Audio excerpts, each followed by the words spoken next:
Hello students, मैं Anil sir और आप देख रहे हैं ये बिलियन चैप्टर का वीडियो लेक्चर। तो इसमें इससे पहले वाले वीडियो में उसका हम रिवीजन करते रहे हैं, थोड़ा सा ऐसे दिख ले रहे हैं। इससे पहले वाले वीडियो में आपको राल्ट के नियम बतलाया गया है। इसको हम बोर्ड मॉडल करते हैं, यानी बहुत इंपॉर्टेंट है ये बोर्ड के एग्जामिनेशन पॉइंट ऑफ व्यू से। तो इसको हम पढ़ा चुके हैं। तो राल्ट ने जो नियम दिया था वो ठोस को द्रव में मिलाने से बने विलयन के लिए जो है, यानी ठोस को द्रव में मिलाकर जो विलयन बनता है तो उसके लिए वाष्प दाब से संबंधित जो नियम होता है, मात्रात्मक नियम दिया, और वही आपको पूछा जाता है। आप ये राल्ट अगर राल्ट के नियम पूछे तो इसी को लिखेंगे। तो ये किसके लिए है, आपको जो दिया गया है इससे पहले वाला वीडियो में हम इसको देखेंगे, इसको पढ़ाया जा चुका है। तो ये जो दिया गया है वो किसके लिए है, किसी ठोस को कोई वाष्पशील द्रव में मिलाया जाए तो उससे जो उसका वाष्प दाब उत्पन्न होता है, उस विलयन का जो वाष्प दाब में कमी आता है वो उससे संबंधित ये नियम आपको दिया गया है। आप ये इसके बाद अभी हम पढ़ने जा रहे हैं आपको द्रव विलयनों के लिए राल्ट के नियम। तो कभी कभी इससे भी पूछा जाता है, यानी कि राल्ट ने इस नियम को भी दिया था दो द्रवों से बने विलयनों के लिए। द्रवों के विलयन का कहने का मतलब है कि मान लेते हैं कि एक पानी में अल्कोहल को मिला दिए, तो एक अवयव पानी हो गया, दूसरा अवयव क्या हो गया, अल्कोहल हो गया। तो वैसे विलयनों को द्विआंगी विलयन कहा जाता है। तो इसको देखते हैं। राल्ट ने दो वाष्पशील द्रवों से बने द्विआंगी विलयनों के लिए वाष्प दाब से संबंधित नियम का प्रतिपादन किया इस नियम के अनुसार। तो इस नियम के अनुसार वो क्या कहते हैं राल्ट, उसके बारे में देखते हैं। तो क्या है इसमें, वाष्पशील द्रवों के द्विआंगी विलयन में प्रत्येक अवयव का आंशिक वाष्प दाब विलयन में उसके मोल अंश के समानुपाती होता है। तो ये क्या कर रहे हैं कि प्रत्येक अवयव का आंशिक वाष्प दाब विलयन में उसके मोल अंश के समानुपाती होता है। जैसे हम पहले समझाने के लिए हम लिए कि पानी और अल्कोहल का विलयन बनाया गया है। तो अगर हम विलयन में अल्कोहल का आंशिक वाष्प दाब देखें तो वो किसके बराबर होगा, अल्कोहल का विलयन में मोल अंश के बराबर होगा। और पानी का आंशिक वाष्प दाब क्या किसके बराबर, पानी के विलयन में मोल अंश के बराबर होगा। तो ऐसा होता है, प्रत्येक जो अवयव होता है जिनसे वो विलयन बना होता है, जैसे अल्कोहल और पानी का से बना हुआ है विलयन, तो अल्कोहल का आंशिक वाष्प दाब अल्कोहल का विलयन में मोल अंश के बराबर और पानी का आंशिक वाष्प दाब पानी के विलयन में मोल अंश के बराबर होता है। तो ऐसा होता है। चलिए इसको थोड़ा सा और इधर आगे चलेंगे, समझ में आते जाएगा। अर्थात यदि किसी द्विआंगी विलयन में घटक ए और बी क्रमशः Na और Nb और बी का क्रमशः Na और Nb मोल मौजूद है तो राल्ट के नियमानुसार घटक ए के लिए, जैसे यहाँ पर दे दिया गया कि द्विआंगी विलयन है, घटक ए है और बी है, यहाँ पर मान सकते हैं कि ये पानी है ये और बी वाला अल्कोहल है। तो इसके क्रम से कितना है, Na और Nb मोल, यानी पानी का Na मोल है और इसका Nb मोल मौजूद है। तो राल्ट के नियमानुसार तो ये जानते हैं कि जब मोलों की संख्या मालूम हो तो मोल अंश निकल जाता है, ये पहले हम बतला चुके हैं। तो मोल अंश से ही संबंधित आगे नियम है। तो यहाँ पर देखें मोलों की संख्या ए और बी के मोलों की संख्या मालूम है तो ए और बी का मोल अंश निकल जाएगा। तो घटक ए के लिए ये क्या है, आपको Pa equal to Pa0 XA, ठीक है। तो Pa क्या है, आपको Pa0 यहाँ ये जो है आंशिक, यानी कि घटक ए का आंशिक वाष्प दाब है, और ये है कि प्योर अगर घटक रहे तो उसका वाष्प दाब है। जैसे ये प्योर वाटर का Pa0 शुद्ध द्रव ए का वाष्प दाब है, यानी कि अगर इसको ए को पानी मान रहे हैं तो शुद्ध पानी का वाष्प दाब Pa0 हो गया, ठीक है। और Pa विलयन में अवयव ए का आंशिक वाष्प दाब तो वो थोड़ा सा कम होता है, विलयन में मिला देंगे तो शुद्ध पानी के अपेक्षा विलयन में पानी का वाष्प दाब थोड़ा सा कम आएगा, जिसको हम आंशिक वाष्प दाब कहते हैं। क्योंकि विलयन में आपको अल्कोहल का भी वाष्प रहेगा और पानी का भी वाष्प रहेगा। तो पानी का वाष्प दाब थोड़ा सा भी प्योर पानी से कम होगा और अल्कोहल का भी वाष्प दाब प्योर अल्कोहल के वाष्प दाब से थोड़ा सा कम होगा विलयन वाला में। तो उसी को हम आंशिक वाष्प दाब कर रहे हैं। तो ये लिख दिया गया है, यहाँ पर सिंपल सा याद कर लेना है कि जिस घटक का आंशिक वाष्प दाब निकालना है तो आंशिक वाष्प दाब घटक ए के आंशिक वाष्प दाब इज इक्वल टू शुद्ध घटक ए का वाष्प दाब और इनटू घटक ए का विलयन में मोल अंश है। यहाँ पर ध्यान रखेंगे, यहाँ एक्स है, मोल अंश है और यहाँ मोलों की संख्या लिया गया है, यानी मोल लिया गया है। इससे मोल के संख्या से मोल अंश निकल जाता है। इसको आप पहले वाला में देख सकते हैं। तो ऐसा है। अब जैसे हम ए के लिए लिखे हैं ये इक्वेशन, बी के लिए भी वैसे ही लिख सकते हैं। घटक बी के लिए PB equal to PB not x B, यानी कि मान लेते हैं ये अल्कोहल का है तो अल्कोहल का आंशिक वाष्प दाब इज इक्वल टू विलयन में शुद्ध अल्कोहल का वाष्प दाब इंटू विलयन में अल्कोहल का मोल अंश। तो वैसे जैसे ए का लिखे वैसे ही, जैसे ए के लिए लिखे वैसे ही बी के लिए हो गया। अब चलिए आगे देखते हैं। जहाँ ये फिर से वही लिख दिया गया है, जहाँ पीबी नॉट शुद्ध द्रव बी का वाष्प दाब एवं पीबी विलयन में अवयव बी का आंशिक वाष्प दाब, ये वाष्प दाब है और यहाँ पर आंशिक वाष्प दाब है। अब डाल्टन के नियमानुसार, अब एक दूसरे वैज्ञानिक डाल्टन है, उनका नियम दिया जा चुका है। वो क्या कहते हैं, डाल्टन क्या कहते हैं, तो डाल्टन का नियम इसमें लगाना पड़ रहा है आपको हेराल्ट के नियम में। तो इसको देखते हैं डाल्टन ने क्या कहा था, थोड़ा सा समझा दे रहे हैं आपको। तो डाल्टन ने कहा था कि अगर दो गैसों के मिश्रण में प्रत्येक जो गैसों के मिश्रण में या गैसों के मिश्रण का जो कुल दाब होता है गैसों के आंशिक दाब के बराबर होता है। यानी दो गैस आप एक सिलेंडर में रखती हैं, ऑक्सीजन और हाइड्रोजन या नाइट्रोजन रखती हैं। ऑक्सीजन और नाइट्रोजन एक सिलेंडर में रखे हुए हैं, तो वो ऑक्सीजन भी कुछ दाब लगा रहा है, सिलेंडर में कुछ गैस है तो रखा गया है, तो गैस वाष्प दाब लगाएगा सिलेंडर में। तो जो टोटल दाब होगा वो नाइट्रोजन द्वारा लगाए गए दाब और ऑक्सीजन द्वारा लगाए गए दाब, यानी कि दोनों के आंशिक दाब, यानी ऑक्सीजन द्वारा और नाइट्रोजन द्वारा लगाए गए जो आंशिक दाब हो गए उनको जोड़ देंगे तो आपको टोटल जो दाब होगा गैस का वो निकलेगा। तो वहाँ पर गैस है और यहाँ पर वाष्प है। वाष्प भी क्या होता है, गैसीय अवस्था में होता है। तो यहाँ पे डाल्टन के नियमानुसार क्या हो जाएगा, कुल वाष्प दाब यानी कि P total equal to PA plus PB, यानी कि घटक A का आंशिक वाष्प दाब प्लस घटक B का आंशिक दाब वाष्प दाब, और दोनों का वाष्प दाब को जोड़ेंगे तो कुल वाष्प दाब यहाँ पर निकल जाएगा। तो ऐसा दिया गया है। अब देखें, अब समीकरण में PA और PB का मान रखने पर देखें, ये वाला जो समीकरण है इसमें PA और PB का मान रख रहे हैं। तो देखते हैं क्या हो रहा है।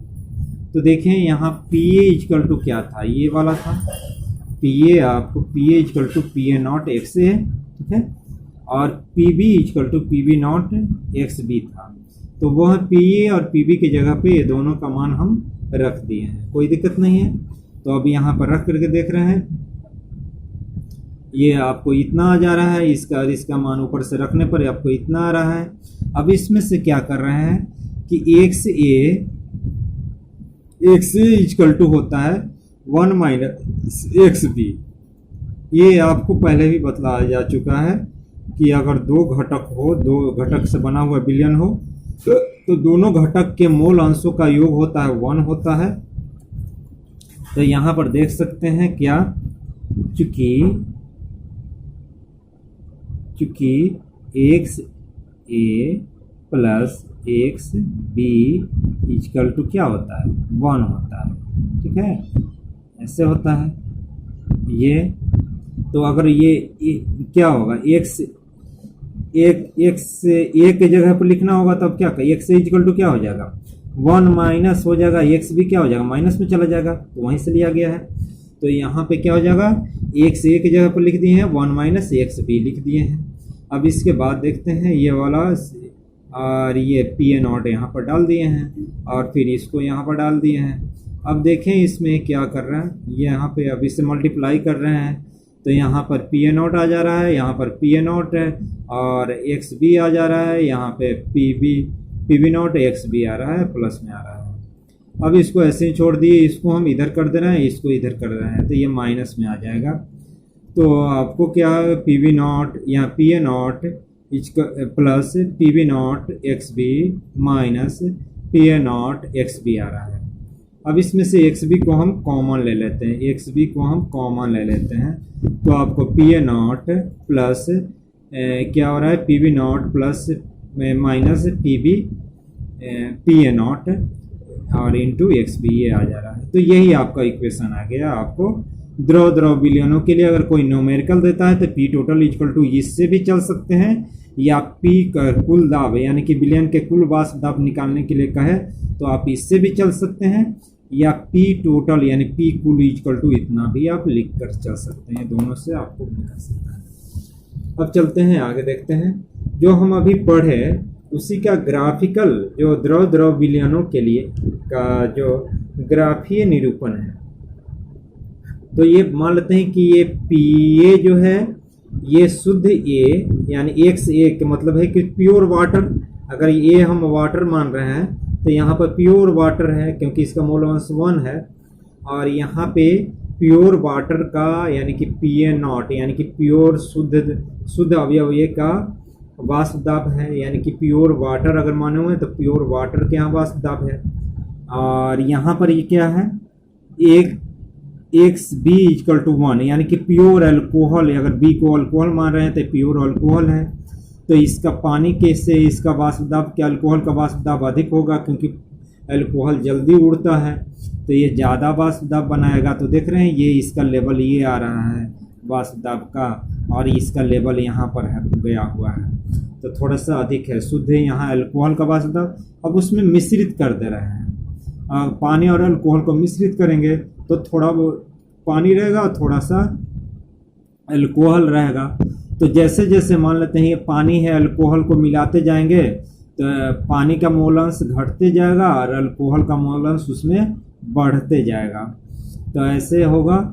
तो इसी तरह से जैसे जैसे पानी की मात्रा घटेगा, पानी यहाँ पर पानी क्या हो जा रहा है, 0 हो जा रहा है, यानी कि शुद्ध अल्कोहल यहाँ पर ले रहा है और दोनों को मिश्रित कर रहे हैं। तो पानी जैसे जैसे कम होगा वैसे वैसे उसका वाष्प दाब क्या, आंशिक वाष्प दाब कम होते जाएगा। फिर अल्कोहल भी जैसे जैसे अधिक कम होगा वैसे वैसे उसका वाष्प दाब कम होते जाएगा। तो ये है अल्कोहल का आंशिक वाष्प, ये पानी का आंशिक वाष्प दाब, और ये हो गया अल्कोहल का आंशिक वाष्प दाब। अगर किसी भी पॉइंट पे हम विलयन का कुल वाष्प दाब निकालना चाहें तो दोनों के वाष्प दाब का आंशिक वाष्प दाब का योग कर देंगे P A plus P B, तो कुल वाष्प दाब निकल जाएगा और वो इस पॉइंट पे आएगा, इस रेखा पे आएगा। कहीं पर भी अगर यहाँ दे रहे हैं तो ऐसे करेंगे, यहाँ लेंगे, इसको यहाँ पर लेंगे, इसका दोनों को जोड़ेंगे, इस पी बी का वैल्यू यहाँ वाला लेंगे और पी ए का वैल्यू यहाँ पर लेंगे, दोनों को जोड़ देंगे, पी टोटल निकल जाएगा। तो ऐसा है। तो चलिए ये राउल्ट का नियम, उसका ग्राफीय निरूपण, इससे बहुत ज़्यादा मतलब नहीं है। ये वाला अगर इससे पहले वाला आप तैयारी रखते हैं तो खास वही है। अब देखते हैं आगे इसके।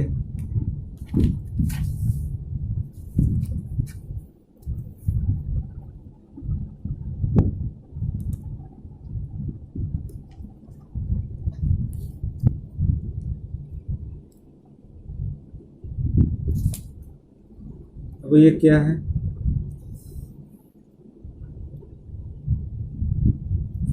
देख रहे हैं इसको, राउल्ट का नियम हेनरी नियम के एक विशेष परिस्थिति है। कैसे, ये कभी कभी क्वेश्चन पूछा जाता है। ये तो ये यानी कि राउल्ट के नियम को हमको क्या है, हेनरी के नियम से कंपेयर कर देना है। तो हेनरी के नियमानुसार किसी गैस की द्रव में घुलनशीलता अथवा गैस का द्रव में मोल अंश गैस द्वारा लगाया गया दाब के समानुपाती होता है। हेनरी क्या कहता है, हेनरी ने कहा कि गैस का जो दाब होता है, गैस का विलयन के ऊपर गैस यानी कि कोई द्रव के ऊपर जितना दाब लगाएंगे उतना ही वो गैस क्या होगा, द्रव में घुलेगा, गैस घुलेगी। तो गैस का जितना दाब बढ़ेगा, आंशिक गैस का जितना आंशिक दाब बढ़ेगा ऊपर से, उतना ही गैस विलयन में यानी गैस का उतना ही विलयन में मोल अंश होगा। तो ये क्या कहा कि गैस का द्रव में मोल अंश गैस द्वारा लगाया गया दाब के समानुपाती होता है। यानी हेनरी नियम से क्या हो गया, P = KH इंटू एक्स, जहाँ ये KH है कि हेनरी स्थिरांक है। जबकि राल्ट के नियमानुसार, राल्ट ने क्या कहा, नियमानुसार विलयन में वाष्पशील घटक का वाष्प दाब विलयन में उसके मोल अंश के समानुपाती होता है। तो राल्ट भी करीब करीब वही कह रहे हैं जो हेनरी ने कहा। यहाँ पे क्या कहा, यहाँ पे गैस का दाब लिया गया है और ऊपर वाला में गैस का दाब है और यहाँ गैस का विलयन में गैस का मोल अंश है। और यहाँ पर क्या है, ये अवयव का आंशिक वाष्प दाब है और अवयव क्या है, यहाँ पर मोल अंश है। ये तो अंतर क्या है, यहाँ हेनरी स्थिरांक है और यहाँ पर स्थिरांक क्या है। तो जिस द्रव का आंशिक वाष्प दाब लिया गया है उसी द्रव का शुद्ध वाष्प दाब को यहाँ पे स्थिरांक के जगह पे लाया गया है। तो अब इसकी तुलना हम कर दे रहे हैं, यही तुलना ही करना है।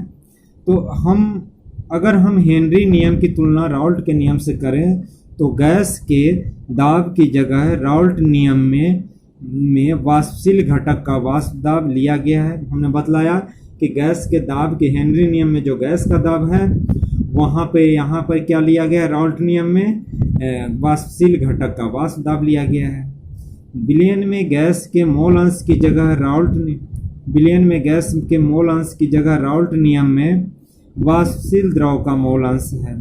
अब देखें उसमें घटक का विलयन में गैस का मोल अंश है हेनरी में, और यहाँ पर वाष्पशील जिसका वाष्पशील द्रव है उसका मोल अंश विलयन में देख रहा है। तो वहाँ गैस है और यहाँ पर वाष्पशील द्रव का है। तथा हेनरी स्थिरांक KH के स्थान पर PA0 रखा गया है ना। तो यहाँ पे शुद्ध है, ऐसे लिख रखा गया है कि शुद्ध द्रव का यहाँ हेनरी स्थिरांक रखा गया है उसमें, और यहाँ पे पहले भी बतला चुके हैं कि यहाँ पे शुद्ध द्रव A का जो भी हो वाष्पशील द्रव उसका मोल वाष्प दाब को शुद्ध का रखा गया है स्थिरांक के जगह पर। अब इसके हम आगे देखते हैं आदर्श तथा अनादर्श विलयन।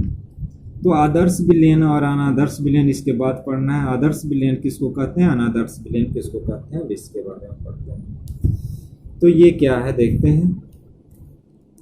आदर्श विलयन वैसा तनु विलयन जो सभी सांद्रताओं पर राल्ट के नियम का पालन करता है आदर्श विलयन कहलाता है।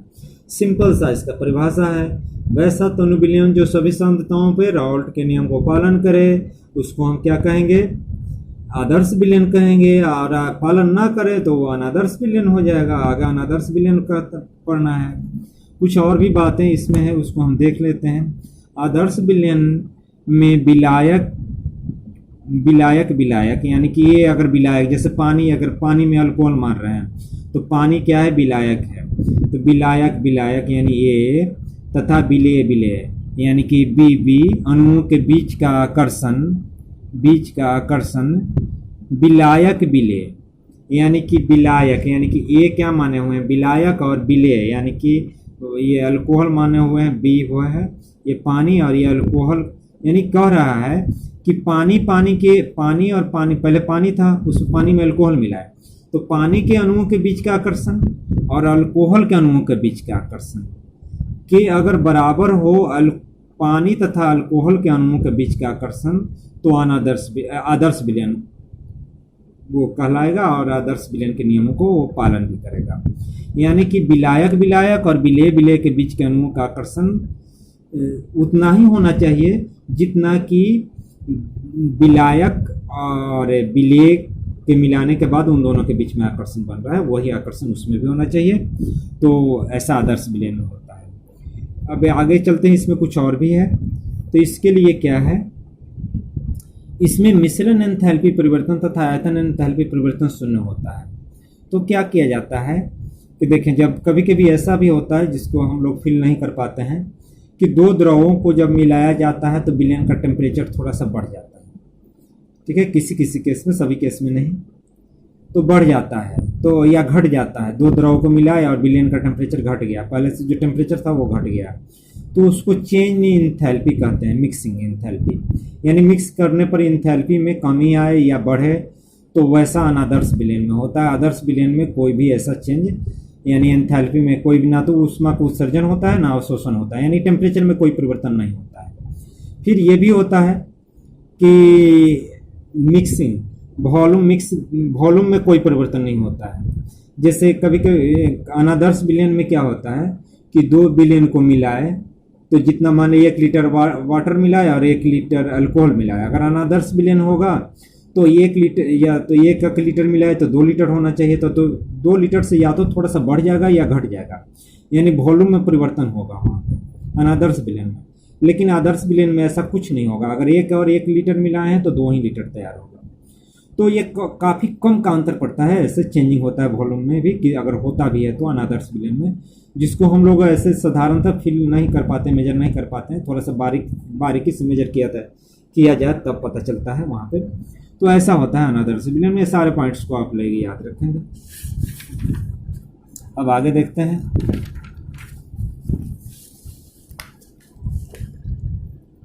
अब क्या है, आदर्श विलयन के उदाहरण हम देख रहे हैं। तो इसमें देखना है कि एक ही तरह का विलयन हो, जिसकी यानी कि अध्रुवीय है तो अध्रुवीय ही होना चाहिए, वैसे तो आपको आदर्श विलयन का पालन करेगा। और तो इसमें देखें, पहला है उदाहरण है, इसमें कुछ उदाहरण को लिया गया है। बेंजीन तथा टॉलिन का विलयन, करीब करीब ये दोनों एक ही तरह का होता है, इसका जो अनुभार एक ही तरह का होता है और इसलिए इसका विलयन आदर्श विलयन होता है। नॉर्मल हेक्सेन और नॉर्मल हेप्टेन, इसका भी मोलिकुलर वेट जो है सो ज़्यादा अंतर नहीं पड़ता है दोनों का, ये भी एक ही जैसा होता है। ब्रोमो एथेन और क्लोरोएथेन, इन दोनों को भी मिलाएंगे तो आदर्श विलयन वाले कंडीशन में रहेगा। अब यहाँ पर आगे देखते हैं अनादर्श विलयन। तो जस्ट आदर्श विलयन के वैसा उल्टा कर देना है। वैसा तनु विलयन जो सभी सांद्रताओं पर राल्ट नियम का पालन नहीं करता है अनादर्श विलयन कहलाता है। अनादर्श विलयन में विलायक यानी ए तथा विलेय यानी बी अणुओं के बीच का आकर्षण विलायक विलेय यानी ए बी के समान नहीं होता है, यहाँ पर होना चाहिए था समान नहीं होता है, समान नहीं, ये आपका है नहीं होता है, ठीक है। तो इसके बीच का आकर्षण समान नहीं होता है। इसमें मिश्रण एंथैल्पी परिवर्तन तथा आयतन एंथैल्पी परिवर्तन का मान शून्य नहीं होता है, यानी जस्ट इसका उल्टा करते जाना है। इसमें मिश्रण एंथैल्पी और आयतन एंथैल्पी परिवर्तन का भी मान शून्य नहीं होता है। तो delta mix H is not equal to 0 and del mix B is not equal to 0। अनादर्श विलयन के कुछ उदाहरण लिए गए हैं। एथेनॉल तथा एसीटोन का विलयन, कार्बन डाइसल्फाइड तथा एसीटोन का विलयन, फिनॉल तथा एनिलीन का विलयन, एसीटोन तथा क्लोरोफॉर्म के विलयन। ये सब एनसीईआरटी से लिए गए उदाहरण हैं, ये सबको थोड़ा सा याद कर लेंगे। ऐसे बहुत सारे विलयन अनादर्श होते हैं, लेकिन जो उदाहरण लिए जा रहे हैं उसी पर ध्यान देंगे ज़्यादातर, यही सब ज़्यादातर पूछे जाते हैं। तो अब आगे देखते हैं। इसमें देखें अब आदर्श तथा अनादर्श विलयन में अंतर। तो दोनों आदर्श अनादर्श विलयन को आप पढ़ चुके हैं, अंतर आसानी से आप कर लेंगे। तो हम देखते लेते हैं इसमें भी आदर्श विलयन अनादर्श विलयन। यह सभी सांद्रताओं पर राल्ट नियम का पालन करता है आदर्श विलयन में, यह सभी सांद्रताओं पर राल्ट नियम का पालन नहीं करता है। इसमें ए तथा बीवी का आकर्षण ए बी के आकर्षण के बराबर होता है। इसमें ए तथा बीवी का आकर्षण ए बी के आकर्षण के बराबर नहीं होता है। आदर्श विलयन के लिए del mix H equal to 0 and del mix B equal to 0। अनादर्श विलयन के लिए दोनों 0 नहीं होगा।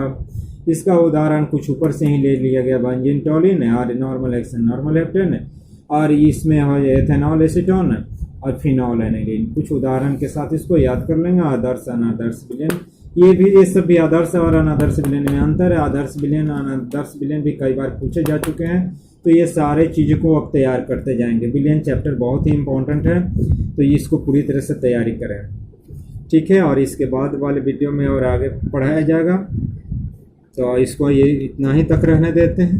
धन्यवाद।